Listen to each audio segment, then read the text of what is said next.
gospel lesson today comes from Mark chapter 9, verses 30 through 37. You can find it on page 45 in the New Testament section of the Pew Bible, if you would like to follow along. Mark 9, 30 through 37. Jesus and the disciples went on from there and passed through Galilee. He did not want anyone to know it, for he was teaching his disciples, saying to them, "The Son of Man is to be betrayed into human hands, and they will kill him. And 3 days after being killed, he will rise again." But they did not understand what he was saying, and they were afraid to ask him.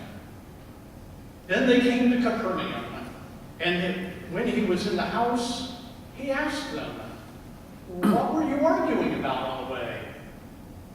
But they were silent. For on the way they had argued with one another about who was the greatest.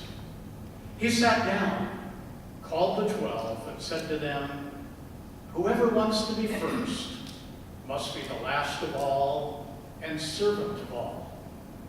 Then he took a little child and put it among them, and taking it into his arms, he said to them, "Whoever welcomes one such child in my name welcomes me. And whoever welcomes me welcomes not me, but the one who sent me." May God add his understanding to our scripture lesson this morning.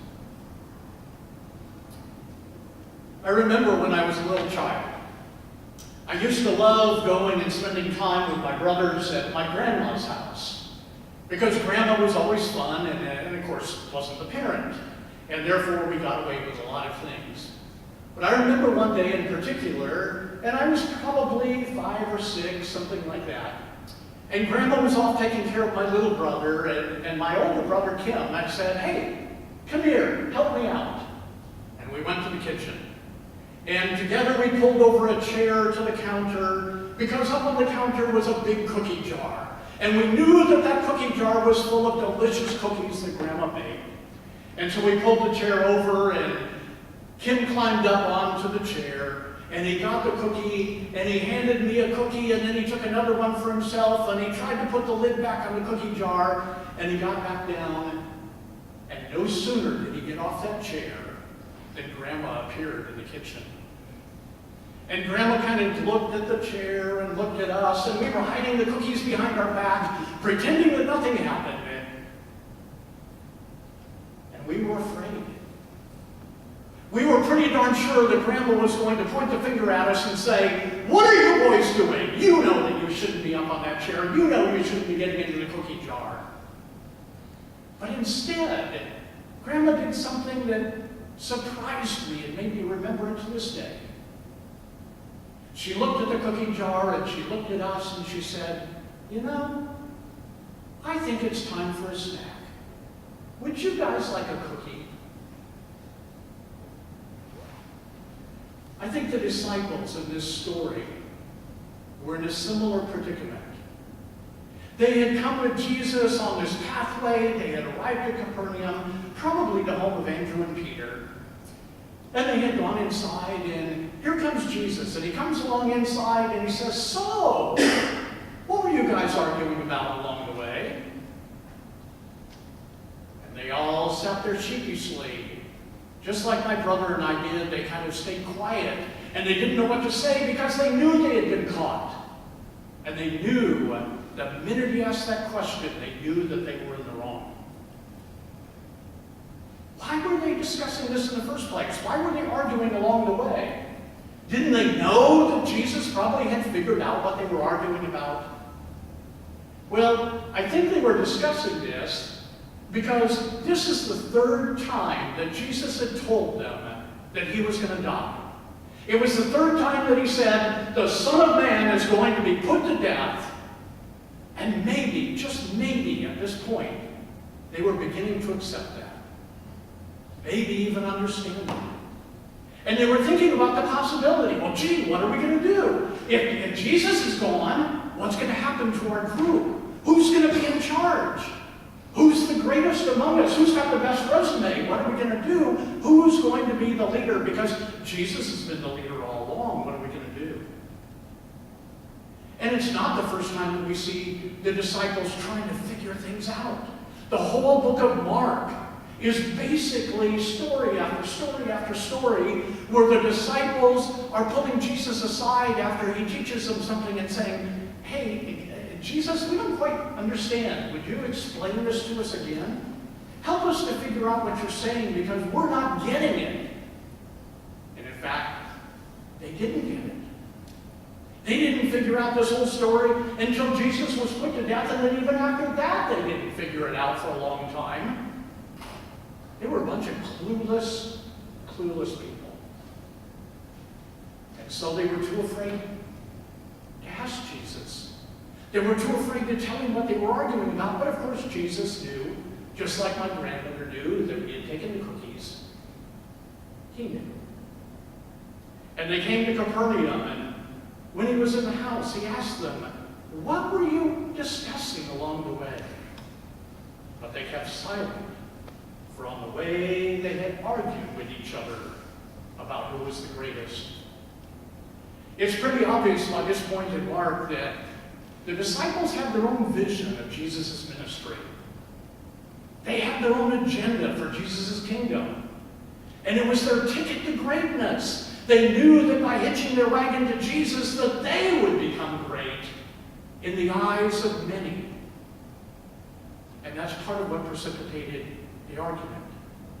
It's no different than what we see today in politics and in business. If you want to be great, tie yourself to the coattails of the one who is great in the eyes of the world. And that's how we become great. That's how we rise up the corporate ladder. That's how we rise up the political ladder in this country. But their vision of greatness did not include a vision of Jesus dying. So they were lost. As they began to understand that, they just didn't know what to do. So when Jesus came into the house and he asked them, what are you guys talking about? They just sat quietly. They probably figured that he was going to rebuke them again for not understanding. He was probably going to give them a lecture about, you guys know that you need to be a servant. You need to stop worrying about greatness, blah, blah, blah, blah, blah. That's what they were probably expecting. Just like I expected a lecture from my grandmother that day. But just like Grandma, Jesus turned it around. Jesus didn't say, you shouldn't worry about greatness. He actually said to them, hey, you should be worrying about greatness. That's a good thing. The only difference is he redefined greatness. He turned it around in a different way. You know, today we're not that much different than the disciples. We long to be valued. We long for greatness. We long to be known and to be esteemed. And in fact, this desire among all of us is what fuels social media. It's what fuels Facebook and Twitter and YouTube and blogs and all these things that are out there because people want to be known and to be recognized. And if we can't be known and recognized, if we can't be great, then we want to be tied to people who are great. We want to have that association so that people say, oh, they're in the midst of greatness, and they're a part of it. In fact, it's what drives us to buy products. To buy certain products, to wear certain brands, to join certain groups, so that we can be part of that. We can be associated with people and things that we deem to be great. Have you noticed how the fan base of OSU football goes up when we win and down when we don't? Because people want to be connected. They want to be a part of what they perceive to be greatness. We generally, society, define success as being on top, being in charge, being in control, calling the shots, being recognized by others. But here's a different take on it. The great Christian writer and theologian C.S. Lewis responded to this by saying the following: pride gets no pleasure out of having something, only out of having more of it than the next man. We say that people are proud of being rich or clever or good looking. No, they're not. They are proud of being richer or cleverer or better looking than others. It is the comparison that makes you proud, the pleasure of being above the rest. If I am a proud man, then as long as there is one man in the whole world more powerful or richer or better looking than I, he is my rival and my enemy. But in God, you come up against something that is in every respect immeasurably superior to yourself. Unless you know God as that, and therefore know yourself as nothing in comparison, you do not know God at all. A little bit different take than the world around us. When we seek greatness from others and from the world instead of from the greatness that comes from God, satisfaction is never attainable. There will always be someone better than you. There will always be some achievement that you haven't accomplished. This seeking of greatness from others may even be unconscious. Sometimes we aren't aware that we're pursuing that kind of greatness until we're denied the greatness that we're looking for. When we don't get that promotion, when our kids embarrass us, when that person doesn't say thank you to you, or when you don't get retweeted. We can say all we want to say about being servants, like Jesus told us to do, until we actually are treated like one, and somebody doesn't say thank you. All of a sudden we want to remind them how we served them and how grateful they ought to be for what we have done for them. And those negative emotions come flooding through and they get in the way, and we realize that, we're not really acting like a servant at all, like Jesus. In fact, we are seeking the greatness of the world. Mary Ann and I had an experience last week up at the Scout Camp. We were up there teaching a couple of courses for leaders, and the course I was teaching was on wilderness ethics. And we'd been talking on Friday night about this is God's world and how important it is to protect it and all the things that we ought to be training the next generation to do. And then on Saturday morning, we were out on the trail and we were walking around and we were looking at things and we were talking about how important it is. And all of a sudden, we start to hear a motorcycle running through camp. Now, there are no motorcycles allowed in camp, and these are trails where it specifically says no motorized vehicles, you're supposed to be walking on them, and here comes this motorcycle tearing through and doing wheelies and tearing up the underbrush, and we kind of looked at it and said, what on earth? Who got into our camp and is violating everything that we're trying to teach about ethics in the outdoors? And he spun off in a different direction, and we went on, and we went down the trail, and about 30 minutes later, here he comes again. Now this time, my co-leader in the course jumps out of his seat and goes chasing after the motorcycle. And I jumped up and I went chasing after him because I was worried about a confrontation. And the motorcycle stopped, and my colleague ran up to him and started pointing the finger and yelling at him about, what are you doing? You're violating everything we're teaching, and don't you understand? Who are you? How did you get into this camp, and what are you doing, and so on. And the guy on the motorcycle said, I'm a volunteer here at the camp. I'm part of the camp committee. And I have permission to ride my motorcycle here. And my colleague said, no, you don't. No, you don't. You're not doing that. And they started to get into an argument. And the guy on the motorcycle finally pointed the finger at my colleague and said, you know what?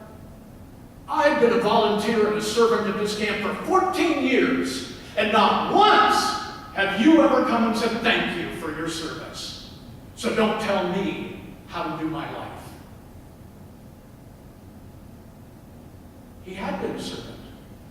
In fact, I know the guy. And I know he's done great things for the camp, and he's done great things for the community, and he's done great things for the outdoors. But all of a sudden, that servant attitude changed rapidly into, you haven't said thank you to me. Because now it was about, look at me and look at what I've done.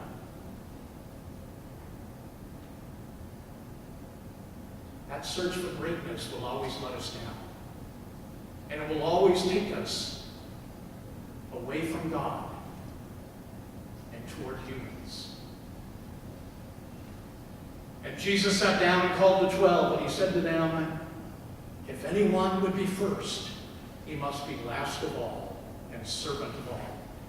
And he took a child and put him in the midst of them, and taking him in his arms, he said to them, whoever receives one such child in my name receives me, and whoever receives me receives the one who sent me.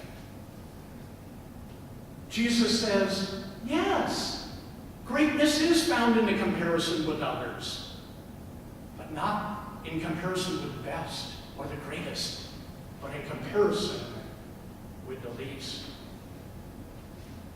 Jesus took the child into his arms as an illustration for us of the type of servant that we have to become to be great.